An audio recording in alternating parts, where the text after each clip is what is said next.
RSI की जो calculation होती है, उसका जो फॉर्मूला होता है आरएसआई की कैलकुलेशन का, वो होता है 100 minus 100 divided by 1 plus RS. ये 100 कई सारे वीडियोस में देखा है कि 14 टाइम फ्रेम सेलेक्ट कर दिया, उसके बाद 5 मिनट की कैंडल सेलेक्ट कर दी, बोला उन्होंने कि 14 दिन का आरएसआई 14 दिन के मार्केट के हिसाब से ये एवरेज निकाल रहा है।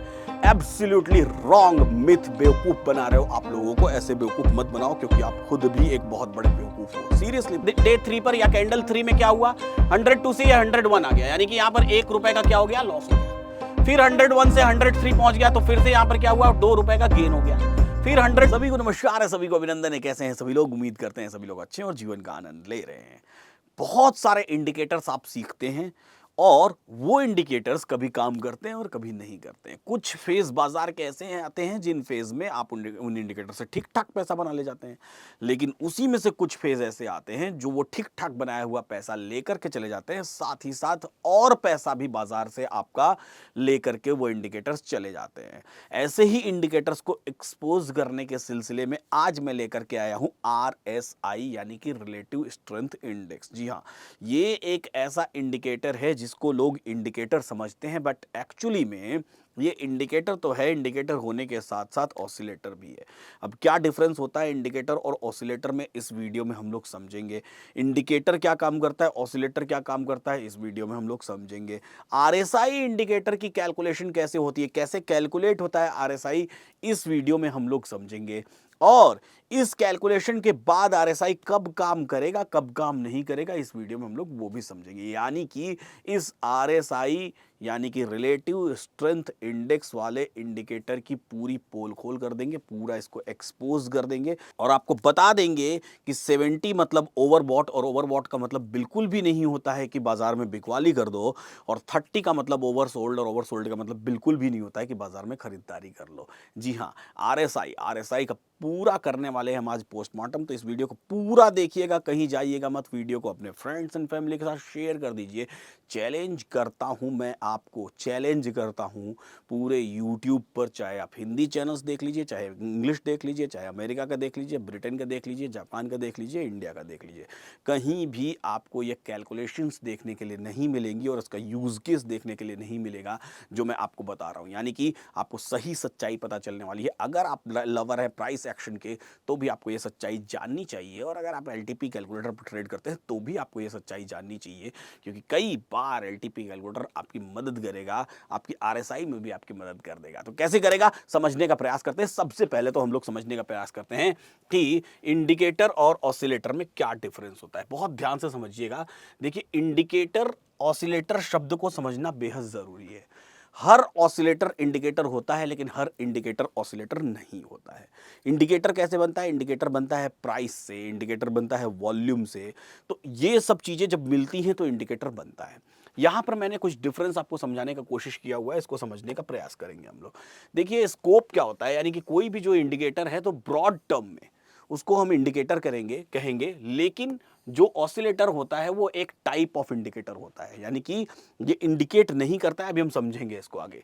रेंज की बात करें तो इंडिकेटर की रेंज फिक्स्ड भी हो सकती है और नहीं भी हो सकती है।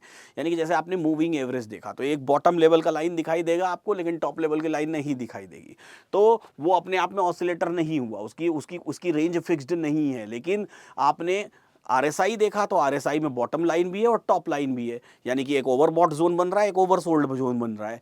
तो ऐसे डिफरेंस आता है इंडिकेटर और ऑसिलेटर में।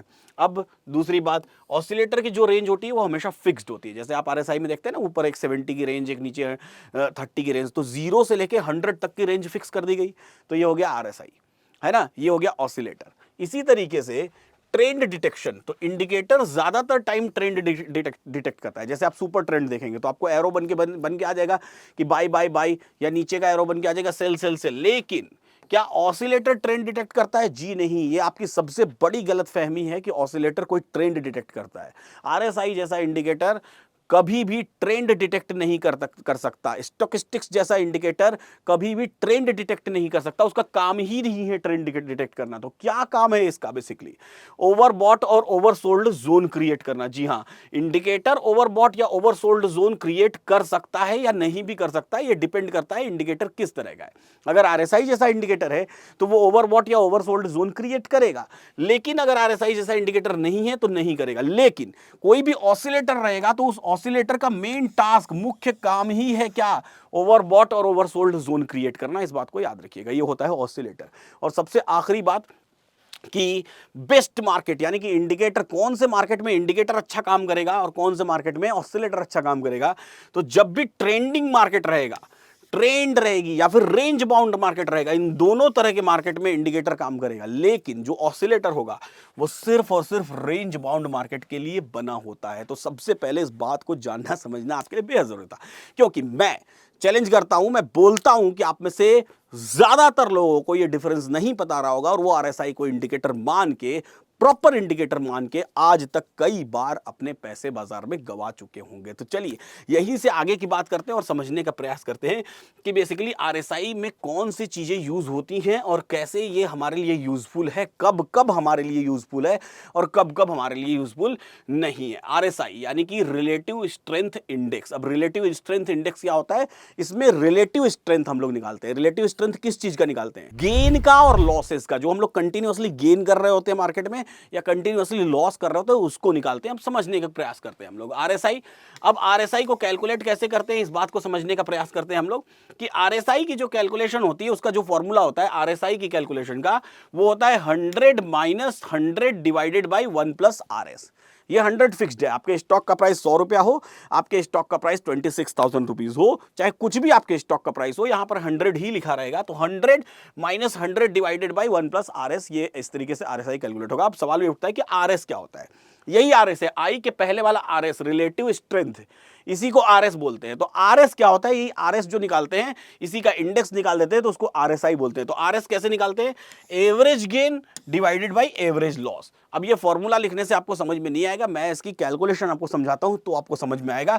तब जाके हम इस पर डिबेट करेंगे, इस पर हम बात करेंगे कि कब कब आरएसआई काम करेगा और कब कब आरएसआई काम नहीं करेगा। समझने का प्रयास करते हैं। सपोज करिए एक स्टॉक है जो 100 रुपए का, 100 रुपीज का स्टॉक है, इसको हम लोग समझने का प्रयास करते हैं। मैंने कुछ कॉलम्स लिखे हुए हैं 100 रुपीज के स्टॉक का, कुछ इंडिकेशन लिखे हुए। अब जब जैसे आप आरएसआई सिलेक्ट करते हैं, तो आप आरएसआई में क्या सिलेक्ट करते हैं? आप उसमें 14 सिलेक्ट करते हैं या 7 सिलेक्ट करते हैं या 21 सिलेक्ट करते हैं, ऐसे करके कुछ पीरियड सिलेक्ट करते हैं। अब बेसिकली ये पीरियड क्या होता है?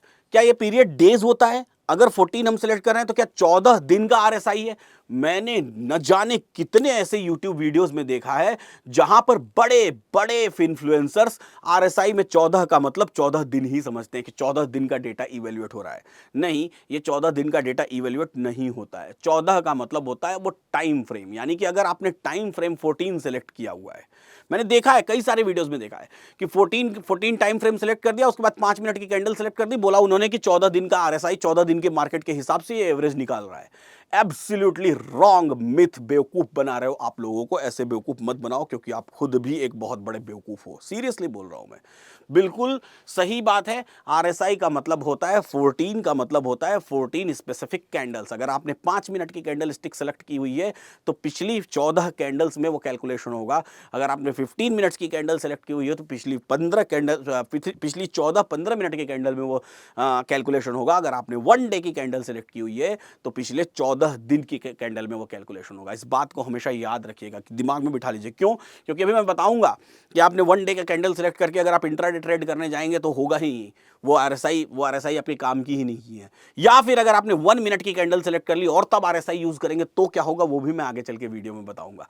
आप निश्चिंत रहें। अभी फिलहाल हम लोग इसको कैलकुलेट करते हैं, यानी कि पिछली 14, अगर आप आरएसआई में 14 सेलेक्ट कर रहे हैं या 7 सेलेक्ट कर रहे हैं तो पिछली 7 कैंडल या पिछली 14 कैंडल, टाइम फ्रेम चाहे जो भी हो, कोई फर्क नहीं पड़ता है। मान लीजिए 1 दिन का टाइम फ्रेम है तो 1 दिन के टाइम फ्रेम में पिछले 14 दिन।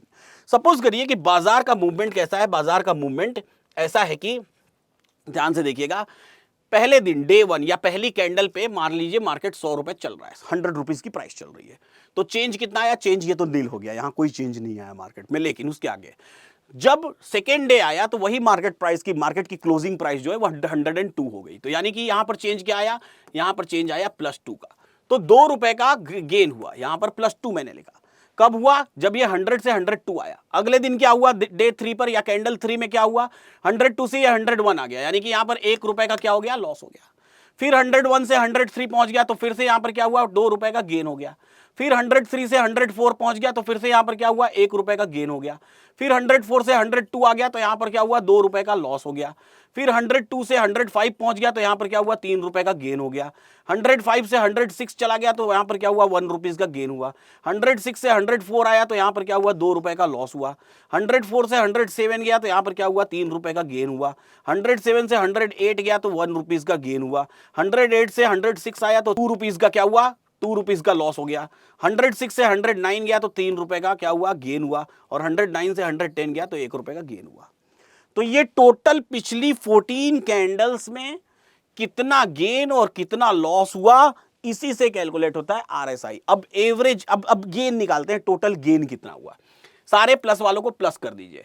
2 रुपीज, 2 2 4 5 8 9 9 3 12 13 15 और सॉरी 16 और 1 17। तो टोटल गेन जो है वो 17 रुपीज का है टोटल गेन। ठीक है, यहां लिख लेते हैं +17 टोटल गेन।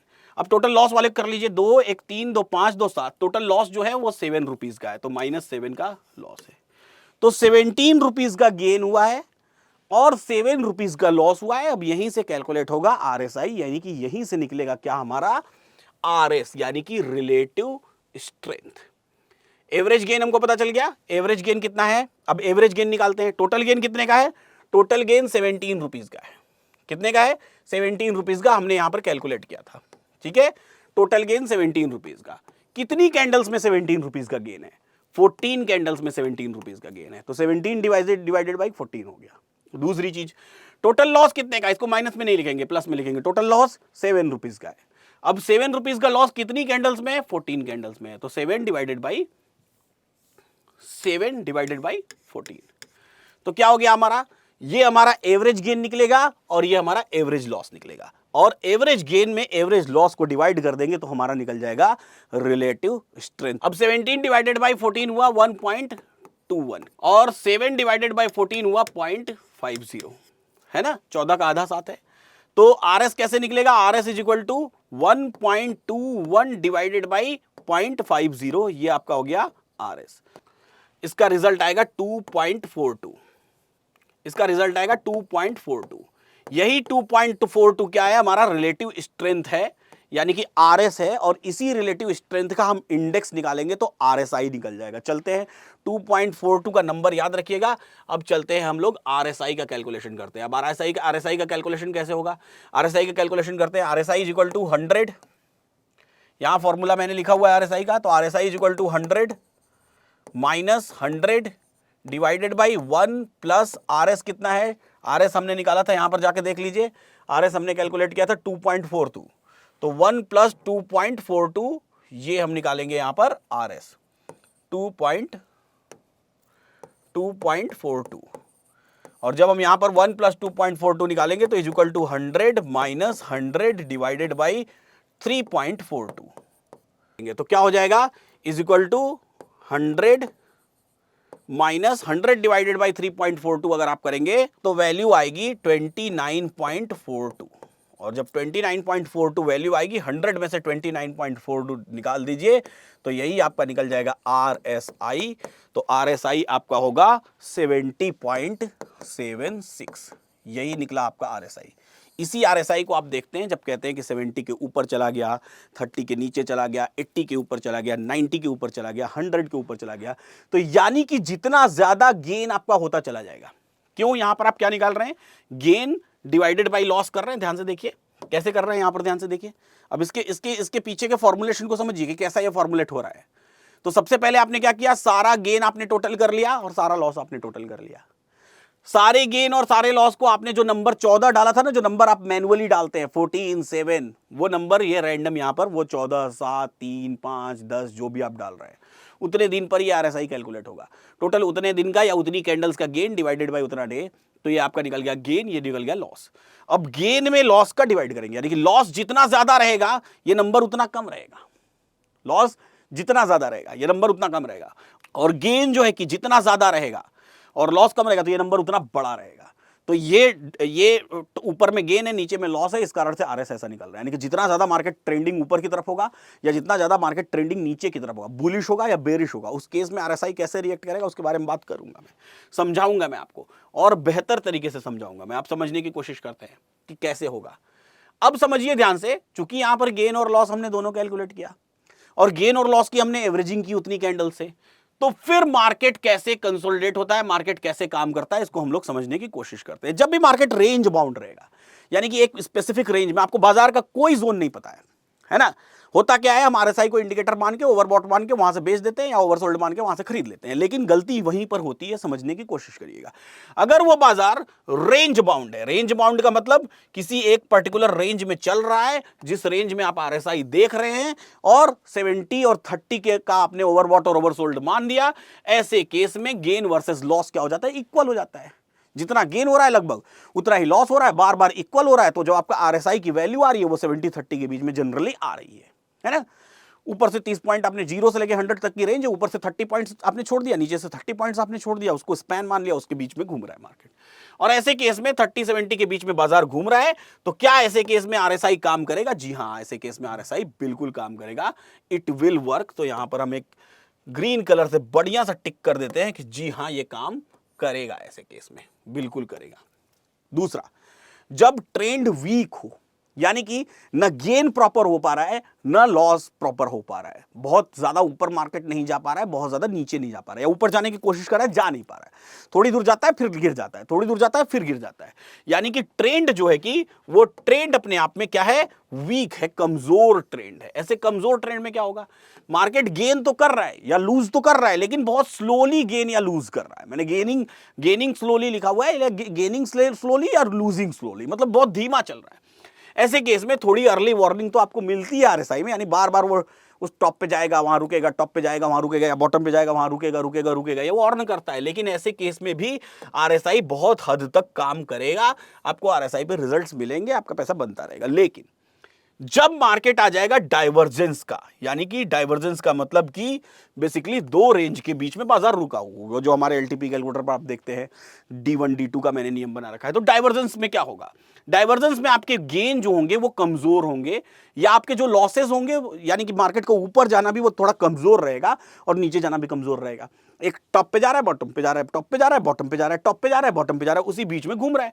ऐसे केस में मोमेंटम का लॉस होता है, यानी कि बहुत स्पीड में बाजार ऊपर जा नहीं पाता या बहुत स्पीड में बाजार ऊपर से नीचे नहीं गिर पाता है। ऐसे भी केस में बाजार में जो इंडिकेटर होगा, यानी कि या ऑसिलेटर होगा, जो आरएसआई, वो काम करेगा। लेकिन आरएसआई फेल कहां होना शुरू होगा, इस बात को समझने की कोशिश करिएगा। जैसे ही ट्रेंड आएगा स्ट्रॉन्ग ट्रेंड, मतलब स्ट्रांगली बुलिश हो गया बाजार, बहुत सारे गेन आने शुरू हो गए। आप इस फॉर्मूला पे जाके कैलकुलेट करके देख लीजिएगा क्या होगा। हर बार मान लीजिए ये जो plus plus plus plus plus हो रहा है, यहां पर जो हम लोग गए थे, यहां पर +2 +2 +4 +2 +2 प्लस सारे प्लस चल रहे हैं, माइनस वाले 1-2 ही आए, तो नीचे का नंबर एकदम छोटा हो गया, ऊपर का नंबर एकदम बड़ा हो गया। आपका आरएसआई पहुंच गया 70 के ऊपर 80 के ऊपर 90 के ऊपर 100 पर जाके टिक गया, क्योंकि 100 से ऊपर जा नहीं सकता और 0 से नीचे जा नहीं सकता माइनस में।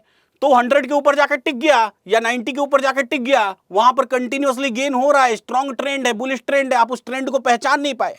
या स्ट्रॉन्ग बेरिश ट्रेंड है, नीचे जाके 0 पर टिक गया, 20 पे टिक गया, 10 पे टिक गया और उसके नीचे गिरे जा रहा है बाजार, उससे नीचे तो वो जा नहीं सकता, उसकी एक लिमिटेशन है 0 से लेकर 100 की। अब आप वहां पर उलझे हुए हैं, आरएसआई जाएगा, यहां पर स्टक हो जाएगा, फंस जाएगा आरएसआई, और जैसे ही आरएसआई फंसेगा, आरएसआई आपका काम करना बंद कर देगा। आप स्ट्रॉन्ग ट्रेंडिंग मार्केट में ओवरबॉट पर जाकर के बेच के बैठे रहेंगे, बाजार ऊपर जाता रहेगा, आपका पैसा लॉस होता रहेगा, आपको पता ही नहीं चलेगा। ऐसे केस में आपको बाजार के ट्रेंड का पता होना चाहिए। जैसे एलटीपी कैलकुलेटर आपको बताता है ट्रेंड, कैसे बताता है कि बाजार स्लाइड बुलिश है, स्लाइड बेरिश है, बुल रन है, ब्लड बाथ है, तो उस ट्रेंड का पता होना चाहिए। अगर ट्रेंड का पता है तो आप यहां पर आरएसआई यूज करेंगे नहीं, आपको पता है कि आरएसआई नहीं यूज करना है, आरएसआई के हिसाब से नहीं बेचना है ना। क्यों? क्योंकि आपको ट्रेंड का पता है। लेकिन अगर आपको ट्रेंड का पता नहीं है तो यही आरएसआई आपके लिए बहुत घातक साबित हो जाने वाला है। दूसरी बात, जब न्यूज आती है या स्पाइक आती है, ऐसे केस में क्या होता है, इस न्यूज स्पाइक के भी केस में बहुत स्पीड में स्पाइक आएगी, सडन गेन होगा, सडन बहुत सारे पॉइंट्स गेन हो जाएंगे, सडन पिछली 14 कैंडल में से सपोज करिए 10 कैंडल्स में gain gain gain gain gain gain हो गया, ओवर रिएक्ट कर देगा आरएसआई, एकदम से आपको ओवरबॉट दिखाई देने लगेगा, एकदम से ओवरसोल्ड दिखाई देने लगेगा, ऊपर गया तो ओवरबॉट, नीचे गया तो ओवरसोल्ड, और वहीं जाके स्टक हो जाएगा, रुक जाएगा। और ऐसे केस में भी आरएसआई फिर क्या करेगा, आरएसआई ऐसे केस में भी काम नहीं करेगा। और जब वेरी लो टाइम फ्रेम, यानी कि कुछ लोग क्या करते हैं 14 के आरएसआई लगाएंगे और टाइम फ्रेम लगा देंगे 1 मिनट का, उनको लगेगा कि मेरा आरएसआई इसमें काम करना शुरू कर देगा, पिछले 14 मिनट की कैंडल देख रहे हैं। ऐसे केस में गेन और लॉस क्या हो जाते हैं, रैंडम हो जाते हैं। अब आप 1 मिनट में देख रहे हैं, एक स्टॉक में 1 मिनट में ट्रेड ही 2 हुए सपोज करिए, उसकी वॉल्यूम इतनी कम है, या ट्रेड ही 4 हुए पूरे मिनट में, इंडेक्स है तो चलो फिर भी एक बार थोड़ा काम कर जाएगा, लेकिन स्टॉक है तो ट्रेड ही 4 बार हुए 1 मिनट में। किसी स्टॉक में पिछले 14 मिनट में हो सकता है 7 ही टोटल ट्रेड हुए, अब आप उसमें आरएसआई निकालने की कोशिश कर रहे हो, तो आरएसआई की वैल्यू क्या हो जाएगी, रैंडम हो जाएगी। और ऐसे केस में ये आरएसआई आपका काम करना बंद कर देगा। तो यानी कि टोटल 6 कंडीशंस होती हैं बाजार की, इन 6 कंडीशंस में 3 कंडीशंस में आरएसआई काम करेगा और बाकी के 3 कंडीशंस में आरएसआई काम नहीं करेगा। तो कुल मिला जुला के आरएसआई जो है कि बाजार में एक ऐसा ऑसिलेटर है, एक ऐसा इंडिकेटर है जो रेंज बाउंड मार्केट में तो बखूबी काम करता है, लेकिन जैसे ही बाजार ट्रेंडिंग हो जाता है, न्यूज आ जाती है, स्पाइक्स आते हैं या फिर लो टाइम फ्रेम होता है, ऐसे केस में आरएसआई जैसा ऑसिलेटर या इंडिकेटर काम करना बंद कर देता है। ये वीडियो कैसी लगी, अगले कौन से इंडिकेटर के बारे में आप जानना चाहते हैं, कमेंट बॉक्स में लिखना बिल्कुल मत भूलिए। इस वीडियो को इतना शेयर करिए, इतना शेयर करिए, चाहे आप प्राइस एक्शन वाले हो, चाहे आप एलटीपी कैलकुलेटर वाले हो, वीडियो को शेयर करना बिल्कुल मत भूलिएगा, क्योंकि इतनी जानकारी भरी वीडियोस, इतनी researched videos, well researched videos आपको बहुत रेयरली मिलेंगे। सेव करके रख लीजिए, मल्टीपल टाइम्स देखिएगा। फिलहाल इस वीडियो में इतना ही। अगर आप म्यूचुअल फंड्स में हमारे साथ इन्वेस्ट करना चाहते हैं, यानी कि आप चाहते हैं कि हम आपके डिस्ट्रीब्यूटर रहें, तो नीचे कमेंट बॉक्स में लिंक दी हुई है, उस पर क्लिक करिए, अपना फॉर्म फिल करिए और आपको मेरी टीम की तरफ से कॉल आएगा और वो मेरी टीम जैसे ही आपका अकाउंट ओपन हो जाएगा डायरेक्टली मुझसे बात करवाएगी और हम मिल करके आपके म्यूचुअल फंड के लिए एक पोर्टफोलियो कंस्ट्रक्ट करने की कोशिश करेंगे। फिलहाल इस वीडियो में इतना ही। ऐसे ही सीखते रहिए, मुस्कुराते रहिए और जीवन का आनंद लेते रहिए। फिर मिलेंगे हम लोग अगली वीडियो में किसी अगले इंडिकेटर के बारे में। कमेंट बॉक्स में जिस इंडिकेटर के बारे में सबसे ज्यादा कमेंट्स रहेंगे, अगली बार उसी इंडिकेटर को मैं करने वाला हूं एक्सपोज।